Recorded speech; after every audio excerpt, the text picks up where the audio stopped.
제가 대학교 1학년 때 교회학교 교사를 했었습니다. 당시에 제가 사역했던 교회는 어린이 여름성경학교가 끝나면 바로 이어서 교사 수련회를 갔어요. 그러니까 월, 화, 수가 성경학교면 목, 금, 토가 교사 수련회입니다. 그래서 직장 다니는 선생님들 같은 경우는 거의 일주일 휴가를 거의 다 여름 행사에다가 사용을 했습니다. 그래서 월, 화, 수 여름성경학교는 열심히 아이들을 위해서 섬기고 목, 금, 토는 두 가지로 준비를 했습니다. 첫 번째는 직장 다니는 선생님들, 가정주부 선생님들이 식구들을 데리고 와서 휴가로 즐길 수 있는 것으로 컨셉을 처음으로 잡고, 그리고 두 번째로는 그곳에서 상반기 평가와 여름성경학교 평가, 하반기 계획을 세우는 거예요. 그러니까 오전에는 예배를 드리고 점심 먹고 저녁 먹을 때까지는 열심히 해수욕장 가서 놀고 막 신나게 놉니다. 그리고 저녁 먹고 회의를 시작하면 밤에 12시까지 막 6시간씩 마라톤 회의를 했던 기억이 납니다. 그런데 그렇게 2박 3일을 지내는데 대학교 1학년 때에 저희 그 중고등학교를 같이 자랐던 친구들 4명이 같은 부서 교사를 했거든요. 우리 주부 선생님들, 직장인들은 12시쯤 회의가 끝나면 우리 너무 회의주의자야, 너무 길어, 빨리 가서 자자고 들어가서 주무십니다. 근데 대학생들은 어땠겠어요? 야, 이제부터 시작이야 이러면서 그때부터 막 우리끼리 놀기 시작해요. 막 게임 시작하고 인디안 밥 때리고 이렇게 하면서, 그러다가 십몇 년을 같이 자란 친구들인데도 불구하고 뭔 할 말이 그렇게 많은지 밤새서 이야기를 합니다. 근데 그 해에 제가 대학 가서 첫 번째 갔던 교사 수련회이기도 했고, 그리고 밤새서 이야기한 끝에 한 친구가 그런 제안을 해요. 야, 바닷가 왔으니까 오늘 일출이 있을까? 해보러 한번 가볼래? 그러고서 4명의 친구 중에 1명은 나 피곤해서 잘래 하고 자고 3명만 걸어서 바닷가로 나갔습니다. 바닷가로 나갔는데 저 수평선 끝에 붉은 빛이 떠오르더니 정말로 저 끝에서 이글이글 해가 떠오르기 시작하는 거예요. 제가 처음 본 일출이기도 하고 지금껏 봤던 일출 중에 가장 아름다운 일출이었습니다. 그런데 그때 누구라고 할 것 없이 서 있던 3명이 동시에 터져나온 찬양이 하나 있었습니다. 우리 주찬양 선교단이 불렀고요. 그리고 최덕신 씨가 작곡한 시편 8편, 오늘 본문을 가사로 한 찬양이었어요. 여호와 우리 주여, 주의 이름이 어찌 그리 아름다운지요. 저희가 중학교 3학년 시절에 성가합창제 때 이 곡을 메인 테마곡으로 불렀었거든요. 그러니까 모두가 다 외우고 있는 이 찬양이 그때부터 막 불려지기 시작했습니다. 주가 베풀어 주신 달과 별들을 내가 보니 여호와 우리 주여, 주의 이름이 어찌 그리 아름다운지요. 막 한참 찬양을 했어요. 그리고 나서 깨달았습니다. 그래, 이 아름다운 광경을 보고 우리 입에서 찬양이 터져나온 것, 이것만큼 감사한 일이 어디 있을까? 그리고 나서 그 뒤로도 가끔 아름다운 광경을 보면 바로 이 시편 8편의 말씀이 떠오릅니다. 여호와 우리 주여, 주의 이름이 어찌 그리 아름다운지요. 우리가 주님의 이름을 아름답다고 하는 이유는 이 세상을 창조하신 분이 누구임을 인정하는 거예요. 하나님이심을 인정하는 거고요. 그 하나님께서 이 땅을 만드셨는데 하나님께서 만들어주신 세상이 너무도 아름다움을 우리가 다시 한번 고백하고 있는 것입니다. 요즘 코로나로 인해서 세상이 잠깐 멈췄습니다. 몇 개월 동안 중국에 있는 공장이 멈췄고요. 우리나라에서도 사람들이 많이 멈췄습니다. 집에서 활동을 하고 거리로 나가는 일이 줄었습니다. 항공기 비행기 편수가 줄어들었습니다. 그런데 어떤 일이 벌어지기 시작했습니까? 우리의 바쁜 생활이 잠깐 멈췄더니 놀랍게도 세상의 환경이 되살아나기 시작합니다. 여러분들 일기예보를 보면은요, 미세먼지 지수를 알려주는데요, 작년이랑 올해 너무나도 다릅니다. 그리고 올해도 중국이 다시 공장이 가동되기 시작했다는 이야기가 나온 다음에 미세먼지 지수가 다시 주의하세요, 나쁨 이렇게 되는데 심각 이런 건 아직 뜬 적이 없어요. 놀랍지 않아요? 하나님께서 만들어주신 이 세상을 결론적으로 보니까 누가 망치고 있냐면 우리가 망치고 있더라 하는 것이 지금 코로나로 인해서 명확하게 드러났습니다. 저는 한국과 중국이 계속해서 논쟁을 벌였거든요. 이 미세먼지가 중국 때문이다, 아니야, 너네 자동차 때문이야, 이런 논쟁이 계속 있었잖아요. 그런데 이번에 명확해졌죠. 중국에서 공장이 멈췄더니 한국에 미세먼지가 없더라, 이 등식이 성립이 되기 시작하잖아요. 중국이 잘했다 잘못했다, 한국이 잘했다 잘못했다 하는 말씀을 드리고 싶은 게 아니라 우리가 우리의 욕심 때문에, 우리의 편리함 때문에 무엇이 사라지고 있냐면 하나님께서 만들어주신 아름다운 세상이 사라지고 있더라 하는 것입니다. 오늘 성경 말씀에 보면 하나님께서는 놀랍게도 가장 약한 자들을 들어서 하나님의 세상을 이뤄가시려고 합니다. 2절 말씀에 보면은요, 주의 대적으로 말미암아 어린아이들과 젖먹이들의 입으로 권능을 세우시며 하고 말씀하고 있어요. 어린아이들과 젖먹이들의 입이래요. 생각해 보시자고요. 세상에서 가장 약한 사람이 누구입니까? 어린아이들이고 젖먹이들입니다. 근데 이들을 통해서 하나님께서 무슨 일을 하냐면 2절 그 뒤에 보면 이는 원수들과 보복자들을 잠잠하게 하려 하십니다. 하나님께서 원수들을 잠잠하게 하기 위해서 가장 약한 자들을 들어서 사용하신다고 말씀하고 있어요. 이 일이 어떻게 가능하겠습니까? 저는 단지 약자, 어린아이, 젖먹이 이런 관점으로 보는 것이 아니라 하나님께서는 우리를 어떻게 하시길 원하냐면 우리에게 생명을 주시기를 원하는데 그 생명을 무엇을 통해서 이끌어가길 원하시냐면 생명의 상징이 무엇입니까? 어린아이, 젖먹이에요. 또 다른 생명을 통해서 우리에게 주시고자 한다 하는 것입니다. 여러분, 그 재난 영화나요, 공포물 영화 같은 거 보신 적 있습니까? 제가 인상 깊게 봤던 영화 중에 하나가 좀비 영화 부산행입니다. 부산까지 막 기차 타고 가면서 좀비들이 막 사람들 막 쫓아다녀요. 그래서 그 부산까지 좀비에게 물리지 않고 안전하게 가는 게 목표입니다. 근데 그 영화의 맨 마지막 장면이 기억이 나십니까? 결국은 마지막 터널을 기차는 못 지나가고요, 사람이 걸어서 지나가거든요. 근데 터널에서 나오는 사람들이 상징성이 있습니다. 여성이에요. 그냥 여성이 아니라 임신한 여성이에요. 그리고 아이들 손을 잡고 나가요. 임신한 여성과 아이는 어떤 상징을 가지고 있냐면 다음 세대, 미래 세대라는 상징이 있습니다. 비슷한 영화가 또 한 편 있어요. 영화 설국열차라고 혹시 기억하시는지 모르겠는데요. 세상의 환경이 너무나도 황폐해져 가지고 기차만 남아있는 거예요. 이런 설정을 합니다. 세상에서 살 수가 없어요. 빙하기가 다시 온 거예요. 세상에서 살 수 없어서 멈추지 않는 기차가 뺑뺑 돌고 기차 안에서 사람들이 살아갑니다. 기차에는 사람들의 계급에 따라서 1등칸, 2등칸, 3등칸 쭉 있어요. 그래서 사람들이 기차를 악칸으로 한 칸씩 나오는 것이 계급을 상징하는 겁니다. 그런데 맨 마지막에요, 기차가 멈출 때쯤 빙하기가 끝나서 햇빛이 나는 것이 보여지는데 그 기차에서 탈출해서 남은 사람이 누구냐? 여성, 요나라는 여자아이가 어린아이 하나 데리고 나와요. 그러니까 이 재난영화나요, 공포영화 뭐 이런 세상이 끝나는 종말을 이야기하는 영화를 이야기할 때에 이 영화에서 맨 마지막에 감독들이 쓰는 방법이죠. 맨 마지막에 여성과 어린아이를 제시하면서 미래 세대에 대한 희망을 주는 겁니다. 그리고 여성과 어린아이만이 무엇을 이어갈 수 있기 때문에 그래요? 생명을 이어갈 수 있기 때문에 그렇죠.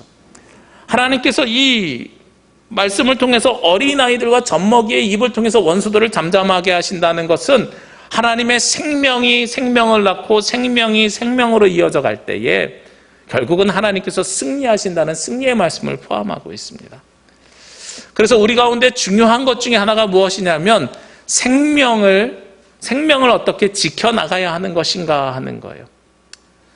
오늘 달력을 보니까요, 우리 교회 달력을 보면, 교단 달력을 보면 환경주일이라고 쓰여져 있습니다.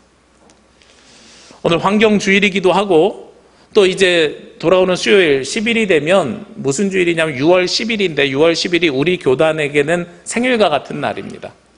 물론 한국 기독교가 이전부터 들어와 있었고 그리고 한국 장로교는 뭐 그 이전부터 있었죠. 100년이 넘었으니까요. 그런데 1953년 6월 10일 전쟁이 끝나기 조금 전에 조선 예수교 장로회 총회가 모였는데 김재준 목사님을 비롯한 지금 한신대학교를 외국에서 배운 신학을 그대로 가르친다는 이유로, 성경을 문자적으로 보지 않는다는 이유로 정죄해서 이단 시비를 걸어버렸어요. 그래서 우리는 올바른 신학, 신학의 자유, 신앙의 자유를 가지고 올바르게 하나님 말씀을 보겠다 해서 교단을 새롭게 창립합니다. 그게 53년 6월 10일이에요. 그리고 그 일을 하신 분이 누구냐면 장공 김재준 목사님이십니다. 한신대학교 초대 학장이셨죠. 그분이 성경을 3가지로 요약해가지고 중요한 말씀을 우리 학생들에게, 목회자들에게 남겨준 말씀이 있습니다. 무엇이냐면 바로 생명, 평화, 정의입니다. 우리가 성경을 한마디로 요약하면 사랑입니다. 이것을 둘로 쪼개면 하나님을 사랑하고 이웃을 사랑하는 겁니다. 그러면 이 사랑을 어떠한 관점으로 해야 되느냐 하는 것을 놓고 볼 때에 사람을 살리는 생명의 관점으로 사랑해야 되고, 갈라진 세상을 하나로 합하는 평화의 관점으로 우리가 사랑을 해야 되고, 그리고 이 땅에 하나님의 뜻이 이루어지는 정의의 관점, 여기에서 정의는 세상이 이야기하는 법적으로 맞다 틀리다가 아니라 하나님의 뜻이 이 땅에 이루어지는 것을 이야기합니다. 그래서 생명과 평화와 정의를 이야기하는 거예요. 그래서 저는 이번 6월 한 달 동안 생명과 평화와 정의에 대한 말씀을 전하고 싶은데, 마침 보니까 오늘이 환경주일이에요. 그래서 오늘은 생명에 대한 말씀, 그 다음에 세 번째 주일 보니까 6.25 화해주일이에요. 그래서 평화에 대한 말씀을 세 번째, 그리고 다음 주에는 정의에 대한 말씀을 전하려고 합니다. 우리 교단이 추구하고 있는 생명과 평화와 정의가 무엇인가, 이거를 좀 더 유식하게 말씀을 드려볼게요. 영어로 이야기하면 JPIC라고 이야기할 수 있어요. 우리 교단에서 이 단어를 썼는데 1962년에 WCC에서 총회를 하면서 무엇을 정했냐면, 세계 교회가 이 땅에 해야 되는 선교적 과제가 무엇인가 해서 세 가지를 정했습니다. 첫 번째가 정의입니다. Justice. 두 번째가 Peace, 평화입니다. 세 번째가 Integrity of Creation, 창조 질서의 보존입니다. 그러니까 하나님께서 만드신 세상을 우리가 보존해 가는 거예요. 그러니까 무엇과 통해요? 정의, 평화, 생명과 통하죠. 우리 교단이 시작된 것도 생명과 평화와 정의이고, 그리고 세계교회가 1962년 이후로 지금까지 가지고 있는 선교적 가치도 정의와 평화와 창조 질서의 보존이라는 거예요. 이런 관점 속에서 우리가 창조 질서의 보존, 즉 생명에 대한 말씀을 오늘 나누려고 합니다. 하나님께서 오늘 주신 말씀처럼 어린아이를 통해서 혹은 젖먹이를 통해서 그 생명을 이어가길 원하시고, 이 아이들의 입을 통해서도 무엇이 고백되기를 원하냐면, 여호와 우리 주여, 주의 이름이 어찌 그리 아름다운지요 하는 고백이 이루어지기를 원하는 거죠. 그러기 위해서 하나님께서 우리에게 권한을 주셨습니다. 어떤 권한을 주셨냐면, 오늘 말씀 6절 말씀에 보면 주의 손으로 만드신 것을 다스리게 하시고 만물을 그의 발 아래 두셨으니 하고 말씀하고 있어요. 하나님께서 창조 질서를 보존하기 위해서 누구를 세우셨냐면 사람을 세우셨습니다. 오늘 말씀 3절 말씀에 보면 주의 손가락으로 만드신 주의 하늘과 주가 베풀어신 달과 별들을 내가 보오니, 우리 눈앞에 보이는 모든 것들을, 사람이 보는 모든 것들을 누가 만드셨어요? 하나님께서 만드시고, 그 다음에 사람을 만드실 때 어떻게 만드셨냐면 5절에 그를 하나님보다 조금 못하게 하시고, 그러니까 사람이 다른 동식물보다, 다른 피조세계보다 훨씬 뛰어난 권한을 우리에게 주신 거예요. 얼만큼 뛰어난 권한을 주셨냐면, 다시 6절로 가면 주의 손으로 만드신 것, 위에 주의 손가락으로 뭘 만드셨다 그랬지요? 하늘과 주께서 베풀어 주신 달과 별, 내가 보니, 내 눈앞에 보이는 모든 것을 하나님께서 손가락으로 만드셨는데, 주의 손으로 만드신 것을 우리에게 어떻게 하셨어요? 다스리게 하시고 그의 발 아래 두셨도다. 하나님께서 우리 사람을 만드신 이유가 그러면 무엇이냐? 이 하나님께서 만드신 창조 세계를 보존시키기 위해서, 창조 세계를 유지시키기 위해서 하나님께서 사람을 만드신 거예요. 사람을 다른 동물보다, 다른 식물보다 더 뛰어나게 만드신 이유가 무엇이냐? 하나님의 일을 대신하게 하시기 위해서 사람을 이렇게 만드셨다는 겁니다. 그럼 우리가 어떻게 해야 돼요? 그 일을 잘 해야 되잖아요. 그런데 우리는 이 세상을 어떻게 살고 왔을까요? 이 세상을 우리 발 아래 두었다고 해서 우리가 세상을 너무 막대하고 살았어요. 창세기 1장에 보면 하나님께서 사람을 만드시고 똑같은 말씀을 하십니다. 사람에게 무엇이라고 말씀하셨냐면 다스리고 정복하라고 말씀하셨어요. 그래서 우리는 이 땅을 다스리고 정복하기 시작합니다. 그런데 어떻게 다스리고 정복하냐면 문자 그대로 다스리고 정복해요. 그래서 1세계라고 하는 기독교 국가들, 서구 열강들이 제일 먼저 했던 일이 무엇이었습니까? 유럽의 영국, 스페인, 프랑스, 포르투갈, 독일 같은 나라들이 제일 먼저 했던 것이 이 땅을 다스리기 위해서 식민지를 삼기 시작해요. 아프리카로 가요, 아시아로 가요, 미국으로 가요. 다 식민지를 삼는 거예요. 그들의 생각 속에서는 피부색이 하얀색 말고 피부색이 다른 지금 우리가 같은 유색인종이라고 하는, 요즘 플로이드 때문에 미국이 시끄럽지요. 흑인이나요 우리 동양인들을 모두 다 어떻게 이야기합니까? 그들은 당시만 해도 500년 전만 해도 우리를 동물 취급했어요. 그러니까 그들은 우리를 정복해야 되는 대상이에요. 그런데 정복을 어떻게 했냐면 문자 그대로 정복하니까 짐승 다루듯이 다뤘고요. 그리고 동물 다루듯이 사람들을 다루기 시작합니다. 자기들의 이익을 위해서요. 그게 그들이 생각하는 정복이었습니다. 그런데 그게 진짜 맞는 정복일까요? 그럼 우리가 이 땅을 마음대로 하는 것이 맞는 일일까요? 아니죠. 제가 이 말씀을 볼 때마다 여러분들에게 그런 말씀을 드립니다. 이 정복이란 단어를 경영으로 바꿔서 사용해라. 생각해 보시자고요. 얼마 전에 꽤 오래된 이야기죠. 한 코미디 프로에서 그런 유행어가 나왔습니다. 사장님 나빠요. 기억나시죠? 이게 왜 나온 이야기입니까? 우리나라에 막 이주 노동자들이 들어오기 시작했는데 사장님이 외국인이라고 나쁘게 처리해버렸잖아요.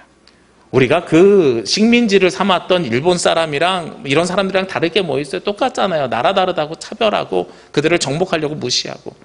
그 사장이 좋은 사장입니까? 쉽게 말해서 갑질하는 사람이 경영을 잘하는 사람입니까? 아니면 직원들을 잘 보살피고 우리 회사를 위해서 함께 가자고 다독이면서 그들이 어디 아픈가 불편한 것이 없는가 살펴주는 사장이 좋은 사장입니까? 어떤 사장이 경영을 더 잘하는 거예요? 돈은요, 갑질하는 사람이 훨씬 많이 벌지 모르겠는데요, 그 기업이 얼마나 오래 갈 것이냐, 그리고 그 기업에서 일하는 사람이 얼마나 행복할 것이냐, 그리고 그 기업에서 얼마나 나처럼 일을 해줄 것이냐라고 이야기할 때는 잘 보살펴주는 사장, 잘 보살펴주는 대표자 훨씬 더 사람들이 좋아하죠. 경영을 훨씬 더 잘한다고 하죠. 우리나라에서 경영을 제일 잘한다고 많은 사람들이 존경하는 사람이 있습니다. 이건희 회장을 존경하지 않습니다. 유한 킴벌리, 유한양행을 만드신 회장이에요. 유일한 회장. 유한 킴벌리를 사람들이 존경하고 좋아하는 이유는요, 돈을 벌기 위함이지만 돈을 버는 것보다 먼저인 것이 무엇이냐면 사람이 먼저여야 된다라고 이야기하기 때문에 그렇습니다. IMF 때 유한 킴벌리는 반대의 상황을 가지고 왔습니다. 어떤 반대의 상황을 가지고 왔냐면 8시간씩 3개조가 일을 했었거든요. 24시간 돌아가야 되는 공장이라서. 그런데 그거를 8시간씩 4개조로 바꿨어요. 사람을 더 썼어요. 다른 회사는 사람을 줄이고요, 12시간씩 2조로 돌릴까 이런 고민을 할 때에 오히려 사람을 더 썼습니다. 물론 우리가 생각하는 것처럼 유한 킴벌리 거 비싸잖아요. 근데 비싼데 우리가 무엇을 믿고 삽니까? 비싸도 물건은 좋다고 생각하고 사지요. 그 이유가 어디로부터 나오냐면 그 윤리 경영에서부터 나오는 겁니다. 제가 그때 그 당시 CEO가 쓴 책을 보니까 굉장히 합리적인 이야기를 해요. 8시간씩 3개조 쓰던 걸 8시간씩 4개조 쓰니까 우리가 돈이 더 많이 들어갈 거라고 생각하는데 사람들이 왜 그러냐 그런다는 거예요. 그런데 한 개조가 쉬잖아요. 그러면 쉬는 조는 일주일 동안 대신에 회사 나와서 뭘 하게 하냐면 자기 개발 공부를 하게 시켰어요. 그래서 중국어 공부부터 해서 뭐 쉬는 사람이 집에서 쉬는 게 아니라 나와서 회사에서 강좌를 만들어주고 필요한 것들을 공부하게 만든다는 거예요. 그랬더니 회사 만족도가 높아요. 그랬더니 뭐가 줄었냐면은 산업재해가 줄었대요. 손실 비용이 줄었다는 거예요. 그리고 품질이 높아지고요. 그 다음에 만든 제품들이 그 불량률이 떨어졌대요. 결국은 거기서 거의 다 회복시키고요, 사람들이 기업 이미지가 바깥으로 좋아져가지고 굉장히 물건을 많이 사는 또 다른 계기가 됐다는 거예요. 거기서는 절대로 자녀들에게 그 CEO직을 물려주지 않습니다. 이사회가 모여가지고 고민하는 것이 그것입니다. 어떻게 하면 창업자의 정신을 잘 이어갈 수 있는 지도자를 뽑을 수 있을 것인가. 그게 바로 그 회사가 꿈꿨던 방법이죠. 근데 그 회사가 광고를 했는데요, 그 광고 문구 혹시 기억하시는 분 계실까요? 우리 다 들으면 기억나는 광고 문구가 있습니다. 우리 강산 푸르게 푸르게. 그렇죠? 종이를 쓰는 회사니까 나무를 굉장히 많이 써야 되거든요. 그래서 산에 있는 나무, 제가 어렸을 때 기억해 보면은 지금처럼 푸르르지 않았습니다. 우리나라 황폐했거든요. 근데 이 황폐한 사회 속에서 끊임없이 이것들을 어떻게 하면 다시 살릴 수 있을까를 고민하고 나무 심기 운동을 동시에 진행하는 거예요. 우리가 고민해야 되는 부분이 바로 거기에 있습니다. 우리가 정복하고 다스린다고 하는 것은요, 내가 그냥 일방적으로 다 빼앗는다는 것을 이야기하는 것이 아니라 하나님께서 만드신 창조 세계를 보존하는 거거든요. 창조 세계를 보존하기 위해서는 우리가 성장도 중요하지만 성장을 하되 하나님께서 만드신 세상을 지켜가면서 성장해 나가야 된다 하는 이야기를 하고 있는 거예요.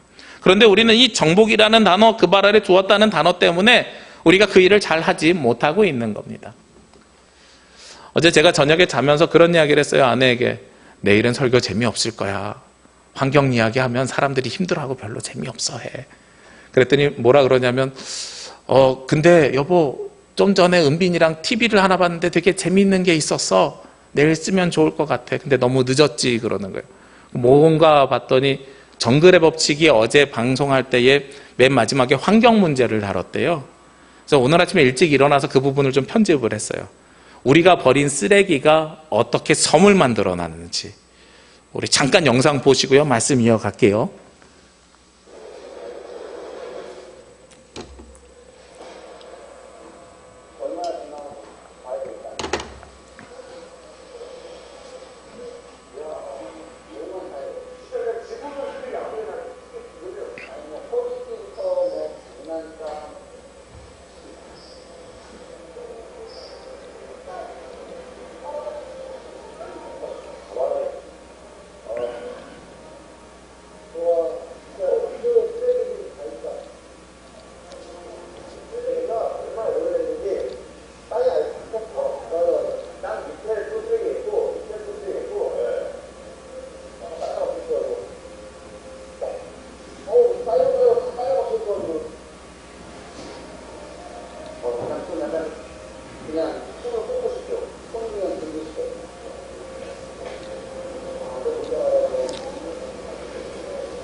영상이 되게 긴데 일단 중간에 중요한 부분만 봤습니다.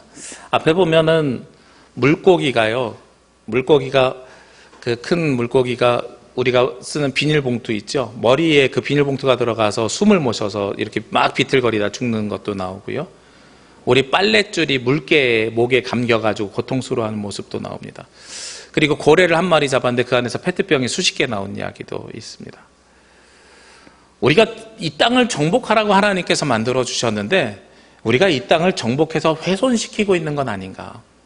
우리 그리스도인들이 해야 되는 건 인티그리티 오브 크리에이션, 창조 질서를 보존하는 것이거든요. 저 영상이 담겨 있는 것이 필리핀 마닐라입니다. 제가 필리핀에 단기 선교를 갔던 적이 있습니다. 지금부터 한 7, 8년 전에요. 청년들이랑 같이 갔거든요. 마닐라에서 비행기 타고 한 2시간 반 정도 가는 일리노이라는 지역입니다. 그런데 일로일로라는 지역인데요. 그 섬에서 제가 선교했던 지역도 저런 강가가 있어요. 저런 강가에 똑같이 쓰레기가 저렇게 있습니다. 그러니까 저게 그냥 마닐라에만 저렇게 많겠지가 아니라 필리핀 전체에 저렇게 많아요. 그리고 거기서 뭘 봤냐면 우리도 쓰레기보다 설마 한국에 있겠어. 근데 삼다수병 여러 개 있어요. 그리고 거기서 15m 안쪽으로 딱 들어온 땅에다가요. 이렇게 물 기르는 펌프 있죠. 이 펌프 심어줬는데 너무나도 행복해하는 거예요, 이 사람들은. 저 같으면은 저기서 나오는 물이 여기에 지하수로 있다는 건 똑같은 물이잖아요. 근데 그마저도 물이 없는 빈민들은 너무나도 그걸로 행복해요. 마을 사람 전체가 이 펌프 하나를 써요. 그걸 보면서 결국은 우리가 만든 우리가 버린 저 쓰레기가 어디로 돌아오게 돼 있어요? 결국은 우리에게 돌아올 수밖에 없게 돼 있는 거예요. 요즘 미세 플라스틱이 굉장히 문제가 되고 있습니다. 바다에 녹아져 있어서요, 물고기가 먹는 그 미세 플라스틱을 어쩌면 우리도 먹을지도 모른다는 이야기가 있죠. 하나님께서 만들어주신 세상, 7절과 8절 말씀에 보면 곧 모든 소와 양과 들짐승이며 공중의 새와 바다의 물고기와 바닷길에 다니는 것인데, 하나님께서 이 모든 것을 주신 이유가 무엇입니까? 이런 것들을 통해서 우리에게 생명을 공급해 주시기 위해서 이런 것 주셨거든요. 하나님께서 땅에서 나는 식물을 통해서, 바다에서 나는 물고기를 통해서 우리에게 생명을 주시기 위해서 하나님께서 이 모든 것들을 주셨는데, 우린 이것을 다스려야 되고 이것과 더불어 함께 살아야 되고 이것을 잘 보살펴야 되는데, 정복이라는 단어, 발 아래 있다는 단어만을 가지고 너무나도 못 살게 구른 삶을 살고 있는 거죠. 참 어려운 일입니다. 제가 지난 가을엔가요, 함덕 바닷가를 우리 최덕한 목사님이랑 같이 이야기하면서 걷다가 권사님 한 분이 인사를 하시는 거예요. 저는 처음 보시는 권사님인데요, 그분이 저를 보셨대요. 알고 보니까 동부교회 권사님이세요. 그래서 권사님 뭐 하세요? 하고 여쭤봤더니 쓰레기 줍고 계시대요. 본인이 그냥 한 달에 한 번 작정해서 아무도 보지 않고 아무도 시키지 않았지만 개인적으로 2푸대 가져가서 쓰레기 2푸대 딱 해가지고 차에 싣고 집에 와서 버린다는 거예요. 근데 그렇게 하시는데도 바다의 쓰레기가 티가 안 나요. 얼마나 버렸으면 그게 티가 안 날 만큼 그렇게 많이 있겠습니까? 제가 작년에도 이런 설교를 하면서 우리 성도님들에게 가능하면 일회용 컵 쓰지 말고 텀블러 쓰자고 요청드렸습니다. 근데 이게 쉬운 일이 아니에요. 어느 순간 보니까 일회용품 사용량이 쫙 늘어났더라고요. 몇 개월 잘 쓰셨는데. 저도 들고 다니는데요, 무거워요. 무겁고요, 씻는 것도 걱정입니다. 제가 일회용품이 늘어난 거 이해가 됩니다. 왜냐하면 제가 특히 교육관 같은 데를 왔다 갔다 하면서 보면은요, 텀블러 씻을 곳이 있어야 돼요. 씻을 곳이 없어요. 그리고 거기서 먹는 물도 결국은 플라스틱 병에 들어가 있는 물을 우리가 담아서 써요. 정수기 연결해서 써야 되는데. 그러니까 100원짜리 아끼기 위해서 우리가 써야 되는 돈이 너무 많은 거예요. 텀블러 10,000원짜리 사야 되죠. 이거 물로 씻어야 되죠. 정수기 연결해야 되죠. 굉장히 많은 돈이 들어갑니다만, 그렇다고 해서 우리가 계속해서 써야 되느냐? 그렇지 않다는 겁니다. 우리가 먹는 음식들도 마찬가지입니다. 오늘부터 우리 식당에서 우리 여신도 회원들이 밥을 하기 시작합니다. 우리나라 분들은 그런 게 있어요. 잔치에 먹을 것이 없으면, 근데 요즘 세상이에요, 그거는 어떤 세상이냐면 못 먹고 살 때 잔치집에서 먹을 거 안 주면 속상하는 일이고요, 요즘은 먹을 것 없으면 그냥 조금 드시면 돼요. 건강에 더 좋습니다. 네. 먹을 것 없다고 불평하는 것보다 음식이 남지 않아서 감사하는 것이 우리에게 필요한 시점입니다. 혹시 음식이 부족할 것 같으면 뒷사람을 위해서 조금 덜 드시면 됩니다. 좀 많이 가져오셨다 그러면 십시일반 나누시면 됩니다. 그것이 이제 우리가 후손들에게, 다음 세대에게 물려줘야 되는 일들이에요. 오늘 성경에서 2절 말씀에 누구를 통해서라고요? 어린아이와 젖먹이 입을 통해서 하나님께서 원수들을 잠잠케 하신다 그랬잖아요. 결국은 하나님께서 주신 이 아름다운 세상을 우리가 이 다음 세대들에게 물려주어야 되는데, 그런데 우리가 다 써버리고 넘겨줄 것이 없으면 어떻게 되겠습니까? 2015년 유엔에서 모여서 지속가능한 성장이라는 주제를 가지고 전 세계의 학자들과 지도자들이 모여서 이야기를 했습니다. 거기서 17가지 과제를 뽑았습니다. 세상이 성장을 해야 되는데, 그렇다고 우리가 옛날로 돌아갈 수 없잖아요. 지금 하나님께서 만드신 창조 질서를 보존한다고 집을 다 허물고 자동차를 없애고 에덴 동산으로 돌아가자고, 그럼 우리가 옷도 입으면 안 되는 거잖아요. 그렇게 살 수는 없잖아요. 그러니까 우리가 지금 살고 있는 삶을 유지하면서 앞으로도 성장해 가야 되는데, 어떻게 성장해야 될까? 지속 가능한 성장, 즉 세상의 환경과 빈곤과 사회 경제적 가치를 지키면서 성장해 가면, 그래서 세상을 가능하면 보존해 가면서 성장해 가는 방법을 찾자 해서 유엔에서 17가지 과제를 찾았어요. 생명과 정의와 평화에 대한 말씀이 끝나면 이 17가지를 시작을 하려고 합니다. 한국 교회에서 아무도 신학한 적이 없고 아직 이야기한 적도 없고 이 말이 번역된 적도 없어요. 그래서 저도 영어 공부를 사실은 이 말씀을 전하려면 해야 되는데, 그럼에도 불구하고 이 17가지 과제를 한번 같이 성경적으로 나눴으면 좋겠어요. 첫 번째 과제는 빈곤 퇴치입니다. 두 번째 과제는 기아가 종식되는 겁니다. 세 번째 과제는 건강과 웰빙, 건강한 삶의 보장과 전 세대를 위한 복지가 필요하다는 겁니다. 네 번째 과제는 모두를 위한 폭넓고 수준 있는 교육, 그리고 평생 학습 기회가 주어져야 된다는 겁니다. 다섯 번째는 양성평등과 여성의 인권이 신장되어야 된다는 겁니다.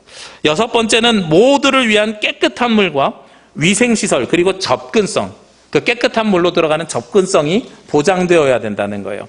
일곱 번째는 모두를 위한 적정 가격에 신뢰할 수 있고 지속 가능하며 현대적인 에너지를 만들어야 된다는 것이고, 그 에너지를 누구든 취할 수 있어야 된다는 겁니다.